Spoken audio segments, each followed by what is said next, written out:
Rain battered the slate roofs as the hall yawned open, spilling torchlight like molten amber onto the muddy yard. Inside, the table stretched the length of a ship's keel, heavy with roasted boar and pears sugared to a glassy shine.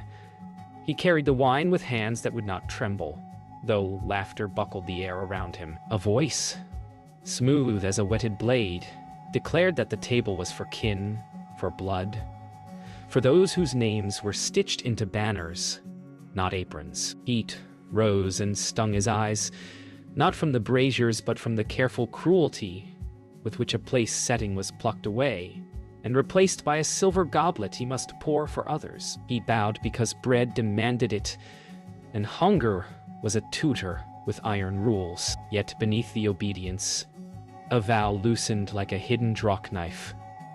One day the chair at the head would scrape back for him, and if not by grace, then by coin, cunning, and the patience of winter. He tasted the wine he could not drink and learned its bitterness by heart. The kitchen's heat swallowed him, a cathedral of smoke and iron where knives rang like small, defiant bells. He set the ewer beside the hearth and let the ache in his arms dissolve into the hiss of dripping fat. No one asked what had been said. The hall's laughter had carried enough truth to fill every pot. A cook slid him a crust still warm as breath, and he held it like a relic before returning it to the board. Hunger had taught him more than pride had. Voices on the far side traded gossip. A levy to crush border raiders, debts like rot in the Lord's cellar. A daughter promised to a stranger's banner. He listened and counted each word like coin. If doors would not open for the nameless, then doors could be bought. If names barred him, then names could be learned and bent. Outside, thunder braided the dark. Inside, he rolled the thought across his tongue. Ownership had a flavor, copper sweet and patient. He stole a breath in the passage behind the buttery where stones sweated and torch flame thinned to a nervous wick. There, in the hush of mice and dripping lime, he measured himself against the dark and found that he did not vanish. Memory replayed the way a place setting had been lifted as if it weighed the world. An unseating made ritual. He imagined the table not as privilege but as timber and iron, an object that could be bought, moved, burned, rebuilt. Titles were weather, coin was climate. He traced the mortar lines with a fingertip, feeling for the seam that would one day split the hall from its lord. A small smile cut across his resolve, not cruel, merely certain. He would return with a name gilded by victories none of them had the appetite to earn. When the chair finally scraped back, the sound would be thunder domesticated, and the first silence after would be his. Summoned again with the wine, he returned to the brightness where music climbed the beams, and the boar's apple gleamed like a polished omen. The Lord raised a toast to the health of his bloodline. The hall answered with cups that struck the table like a drum of obedience. He poured and poured, learning faces, listening for the syntax of power, folded into jokes about hunts and debts. A visiting banner's envoy spoke of war to the east, cheap contracts, rich plunder, while the steward's eyes did sums behind his calm. The daughter watched the envoy and then the servant with the ewer, as if charting two different roads. When he reached the head, the Lord held out his cup again, not to be filled, but to be polished, a chalice becoming mirror. In its warped silver, he saw a man who could be anything that coin could persuade him to be. He bowed, not to the man, but to the future paying its first deposit. Night loosened its grip and let the rain taper into a whisper. He carried empty platters to the yard where the gutters hummed and the dogs slept, bellies round with scraps. The sky was a low anvil pressing out the last sparks of the feast. He placed the platters in a neat stack, the order of them an oath given shape. Tomorrow would be the same, bread for the worthy, labor for the rest. But the world was not only what lords declared, it was also what men quietly bought while others laughed. He marked the cracks in the eaves, the rot in the stable door, the weary sway of the outer palisade, costs waiting to be called due. Somewhere beyond these walls, a road crossed another, On that crossing stood the future inn of his hunger, the counting house of his patience, the chair no one could take from him. He looked back at the hall once and kept walking until the rain forgot his name. The road bent through marshland and ruin, where reeds whispered of the drowned. Years had gathered on his shoulders like mail, hammered by hunger and the iron chorus of battle. He had left behind the hall of laughter and traded its scorn for the raw mercy of the sword. Men followed him now, not for bloodline, but for bread. Under his command they found order in the chaos of war, discipline in dust. He spoke little, for silence had become his herald. Each skirmish stitched his legend tighter, each victory paid down an old humiliation. He learned the price of loyalty in coin and corpses, and he paid it without flinching. On nights when the wind turned from the west, he smelled hearth smoke and roast boar, and it reminded him that vengeance, like wine, must be poured at the perfect moment, not a breath sooner. Firelight painted the tent's canvas gold and red as he traced a map with a soldier's patience. Ink pooled in valleys that no cartographer had yet survived to name. A courier brought word. The noble lords of Valmir sought swords to tame their quarrels. He smiled. How easily the proud invite wolves when famine gnaws at their doors. Among the banners listed was a name that burned colder than all the rest. The Thorned Stag. The ink bled where his hand lingered. No curse was spoken, no oath repeated. Vengeance did not need ceremony anymore. It was simply a contract waiting to be signed. When he rose, his armor whispered, as if remembering the weight of chains long broken. The campaign unfurled like a storm. Village after village bent to his banner, not through slaughter but through coin and command. He fed the hungry, rebuilt walls, buried the unburied. In doing so, he carved loyalty where fear had reigned. The people called him Lord of the Lowlands, though no crown blessed his brow. His army grew, a tide of the forgotten, moving as one under the promise of pay and purpose. Yet, in the quiet between marches, when fire cracked and men slept, he still saw a hall of silver light, a chair too fine for his name. He could almost hear the goblets ring. The thought did not haunt him. It guided him. Revenge was no longer a fever. It was administration, logistics, inevitability. At a market town taken without blood, he sat beneath a tattered awning, watching merchants tally their gains under his protection. He had learned the language of trade, the real currency of kings. Gold moved faster than cavalry, subtler than spies. When a lord's purse dried, he became prey. When a peasant's filled, he became citizen. He bought debts with the same care others bought land. Soon word came that the house of Mailer owed more than it could repay.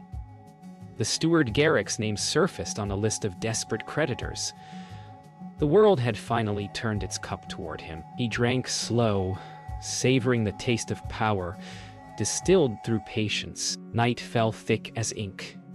Alone in his tent, he unrolled the latest missive, a seal of the Thorned Stag, broken clean in his hand. The letter begged for assistance, offering title and favor to any commander who could rescue the faltering house from its debts and raiders.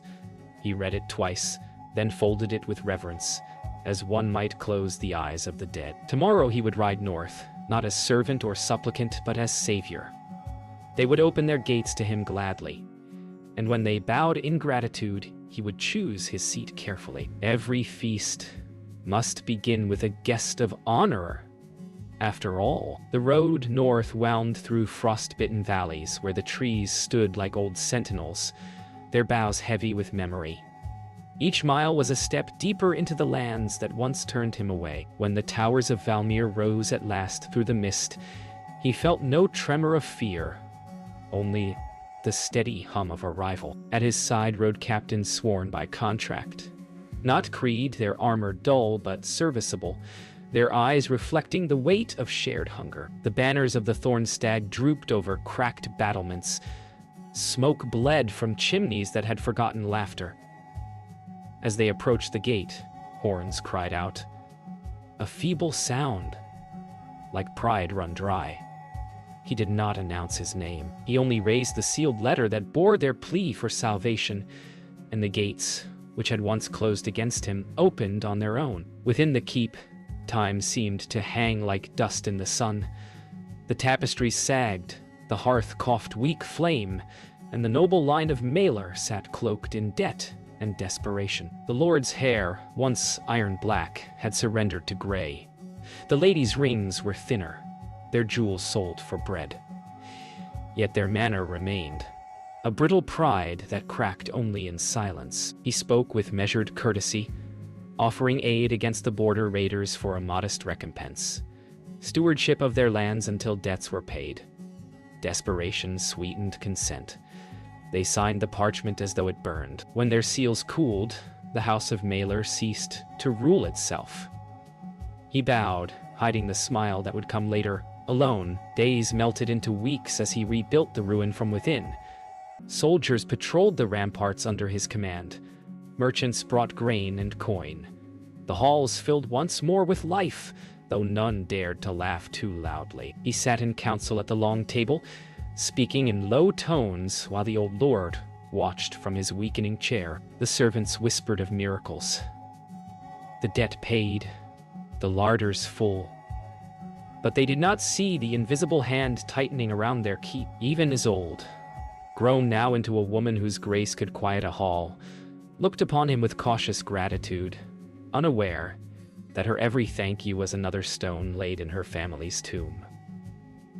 He was patient. Revenge, properly tended, ripened like wine in a sealed cellar. At dusk, he walked the ramparts with the steward Garrick, the man who had once raised 2 fingers to warn him away. Time had etched guilt into the steward's posture, but recognition dawned slowly, like a wound reopening. "You've built this place better than it ever was," Garrick murmured. The wind carried the scent of rain and regret. He only nodded. Mercy, he had learned, was not forgiveness, it was control. As they looked over the courtyard, he asked quietly whether the old lord still dined at the high seat. Garrick's silence was answer enough. Below them, carpenters replaced rotted planks, servants scrubbed the stones, and the hall's table gleamed under candlelight, waiting. Night came with thunder. In the hall below, a feast was laid in celebration of victory over the raiders. Victory bought by his command, his coin, his cunning. The nobles toasted him now, the same mouths that once spat his name like dirt. He lifted his cup when invited, smiling faintly as his seat was placed near the head of the table. Lord Mailer's voice trembled through the toasts. Lady Eloan's eyes stayed on her wine. No one remembered the boy who had poured for them long ago, except perhaps Garrick, whose gaze flicked toward him with haunted recognition. He drank deeply, and for the first time in years, the wine tasted sweet. Yet beneath the sweetness was iron, and beneath the iron, silence. A silence that promised the storm had only just begun. Winter sank its claws into Valmere, freezing even the river that once carried grain to its hungry towns. Within the castle, Ronan's authority spread like fire through dry straw, swift, consuming, inevitable. The old lord's health faltered, and counsel fell more often to the steward who now answered to Ronan. Every ledger passed beneath his hand, every trade, every toll. He spoke softly and was obeyed utterly. Yet behind courtesy, a patient cruelty stirred. He had rebuilt the house not for its glory, but for its undoing. The nobles believed him their savior. He knew he was their reckoning. At night he would walk through the hall's empty seats, remembering the laughter that had once excluded him. Now silence bowed to him, and even the echo of mockery had learned respect. The borders burned again, and he used the fires as excuse to move troops and fortify strongholds bearing his crest. The people whispered his name with reverence, not realizing the Lord's orders came through him now. In the keep, Mailer lingered like an old painting, honored, irrelevant, fading.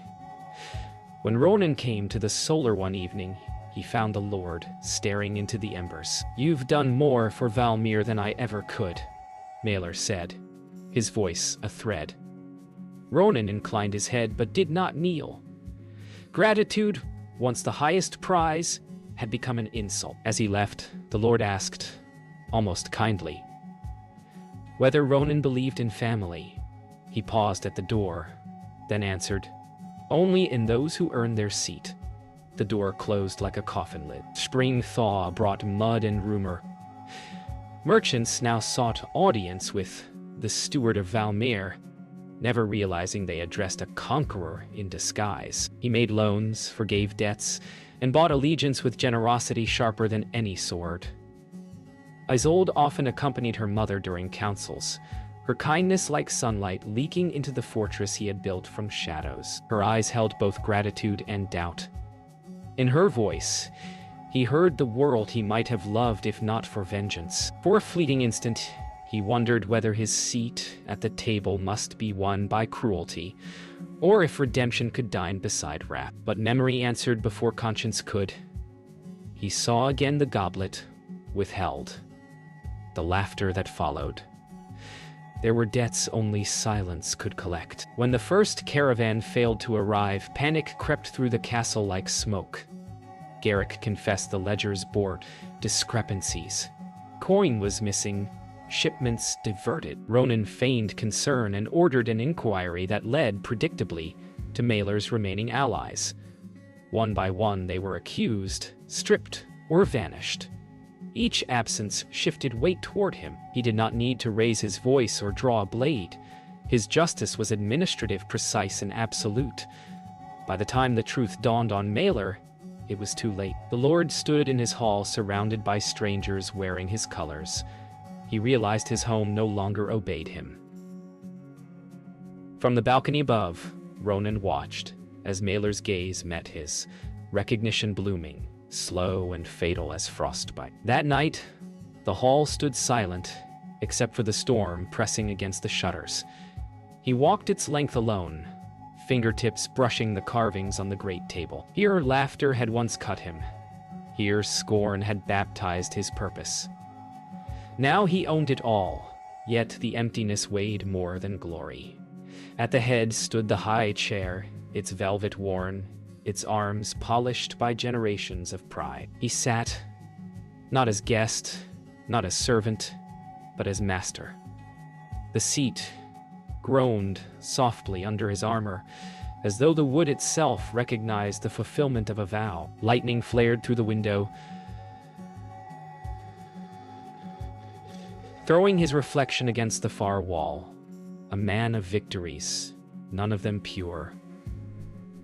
He raised a cup of his own wine, whispered nothing, and drank to the hollow crown of silence. Spring's breath had not yet softened the iron of winter.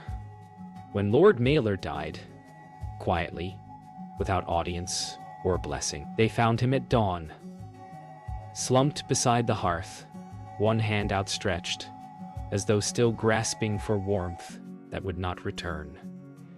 Bells tolled, hollow and reluctant, their sound scattering crows into the gray sky. The people mourned, but their grief was thin.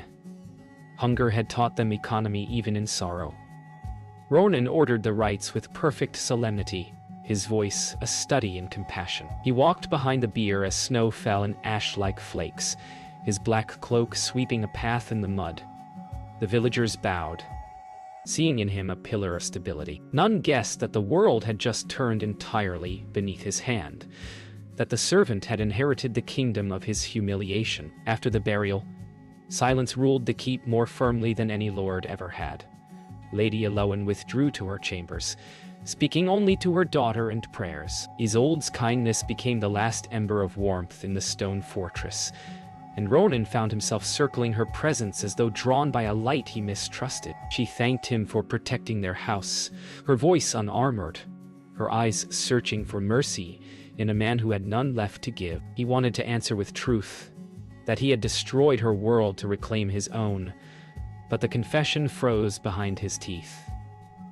In her gratitude, he saw the last innocent part of the hall he once despised. He began to wonder, For the first time, if vengeance might wither when touched by forgiveness, word came from the capital.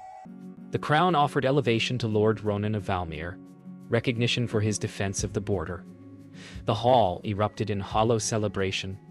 Trumpets, banners, the illusion of continuity. Ronan accepted the decree without joy.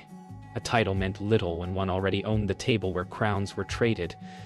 Yet the announcement stirred unrest among old nobles who whispered of usurpation. He saw the same eyes that had once mocked him now watching for weakness. Power, he learned, was not an end. It was an invitation for envy. That night, Garrick brought him the accounts for review. The steward's hands trembled. "You've won everything," he murmured. "But at what feast do victors eat alone?" Ronan said nothing, but his gaze drifted to the empty chair beside him. Late summer brought guests, envoys, knights, and courtiers eager to taste the hospitality of the new lord. A feast unlike any before filled the hall with laughter that no longer stung. He presided at the head, listening, nodding, playing the role written for him by fate's indifferent quill. When the wine flowed, Isolde approached and asked softly if he would dance. The hall hushed as they moved among the candlelight, two ghosts circling the place where innocence had died. For the first time, he felt the weight of his armor, though he wore none. Her smile was unburdened. His was an apology disguised as charm. The musicians struck a final chord, and applause rang out. In that sound he heard not triumph but a requiem for the man he might have been. When the hall emptied and only embers glowed, he remained alone at the table. Before him stood the same silver goblet that once denied him its taste. The wine within caught the dying firelight, red as the dawn he had chased all his life. He lifted it slowly, seeing his reflection tremble across its surface. A man who had conquered every insult, yet lost the need for triumph. Around him the banners hung still. Even victory seemed tired. He drank, not to revenge nor to peace, but to the quiet acknowledgement that he had finally become what he hated most. A keeper of seats, a gatekeeper of work. Setting the goblet down, he left the hall without extinguishing the candles. Let them burn, he thought. Let the light remember what men forget. Autumn returned with its gold and decay, and the valley bent under harvest while the castle whispered of unrest. The lords of the neighboring fiefs, once content to watch his rise, now muttered about bloodlines and stolen thrones. Ronan saw the pattern too clearly. Power invites envy as fire invites shadows. Riders vanished on the northern roads. Emissaries returned with rumors of coalition and siege. He prepared with the same calm he had used to build his empire, reinforcing walls, securing loyalty, buying silence. Yet something in him had changed. He no longer sought to protect his crown, only the fragile peace it represented. Isolde stood beside him on the battlements as ravens wheeled through the pale sky. "They will come for you," she said quietly. "No," he replied, watching the horizon darken. "They will come for the table, and I am merely sitting in its chair." Winter's edge came early. Scouts brought word of approaching banners. Houses once allied to Valmere now sworn against it. Ronan convened his captains by firelight, the faces around him drawn tight with fatigue and fear. He laid the maps aside and spoke not of victory, but of endurance. "Hold the gates," he said, "not for glory, but for the people who cannot flee." They nodded, moved less by command than by belief. When the meeting ended, he remained by the fire, tracing the rim of his goblet with a finger. Once, this cup had been a symbol of denial. Now, it was merely a vessel for exhaustion. He thought of the hall and its endless feasts of pride. How strange that every kingdom in the end starved at its own table. The siege came with thunder and flame. Arrows darkened the sky, stones shattered ramparts, and the air reeked of burning pitch. From the high tower he commanded without fury, only precision. Each maneuver a note in a dirge composed long ago.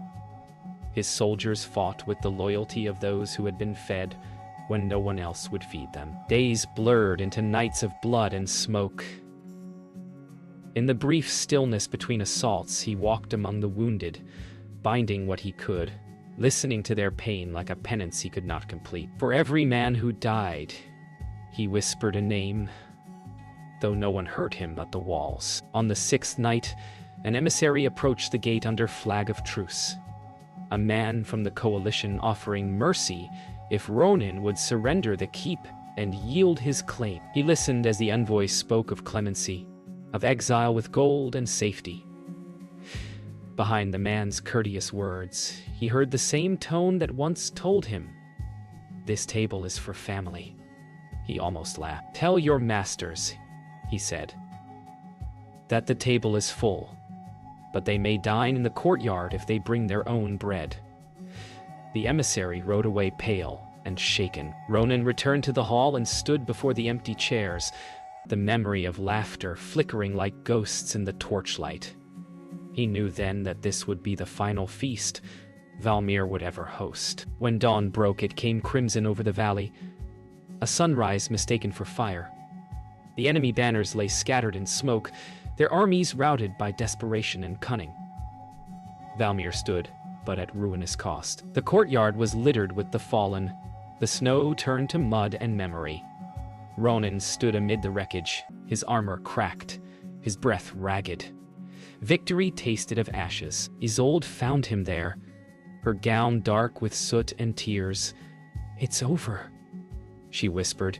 He looked toward the hall where the table still stood untouched, gleaming faintly in the pale light. "No," he answered softly. "Nothing ends while the table remains." He turned and walked toward it once more, leaving footprints that steam rose from like ghosts departing flesh. The siege had ended, but Valmir lived only in echo. The courtyard was hushed, the battlements hollowed by smoke. Ronan walked among the remnants of his own making, each broken stone a confession written in dust. The people hailed him as deliverer, yet their eyes carried the same fear once reserved for tyrants. He felt none of the victory that bards would one day sing. Power, stripped of its reason, was nothing but weight. The hall awaited him still, the table unbroken, untouched, as if mocking the ruins surrounding it. He crossed the threshold and found the air thick with silence, the ghosts of laughter now listening instead of speaking. For the first time he felt the depth of what he had built. Not a kingdom, but a monument to absence. Lady Aloan had not survived the siege. Isolde, draped in black, came to him as dusk pressed against the windows.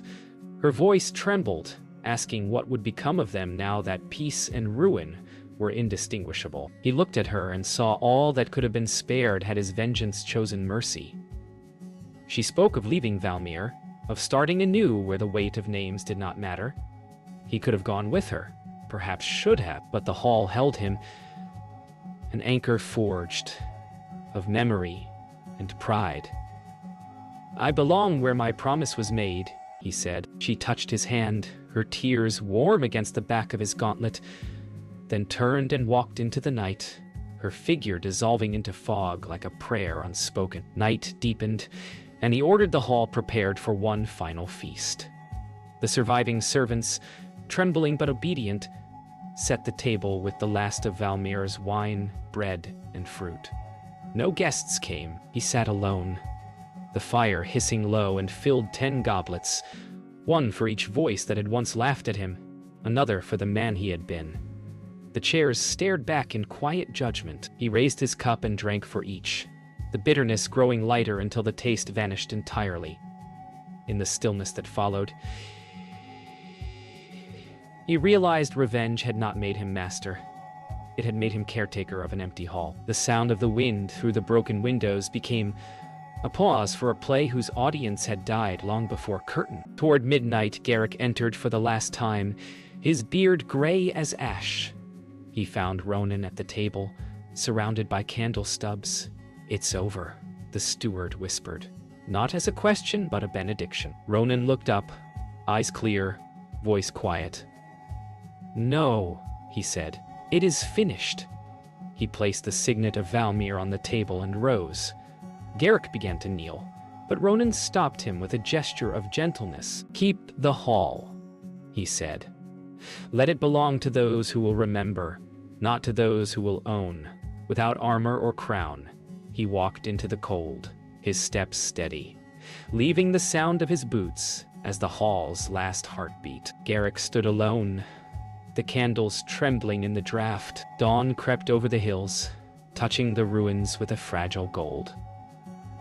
The gates of Valmir stood open, unguarded for the first time in a generation. On the road below, a lone rider moved toward the horizon, leaving behind smoke, sorrow, and the faint promise of rebirth. The hall would crumble in time, the table rot, the names fade. But the story would endure. Of a servant who became a lord, a man who owned the table he once served, and learned that ownership is the loneliest seat of all. The wind carried the scent of earth and rain, and for the first time Valmir seemed at peace. Somewhere in the distance, a raven called, and silence answered with mercy.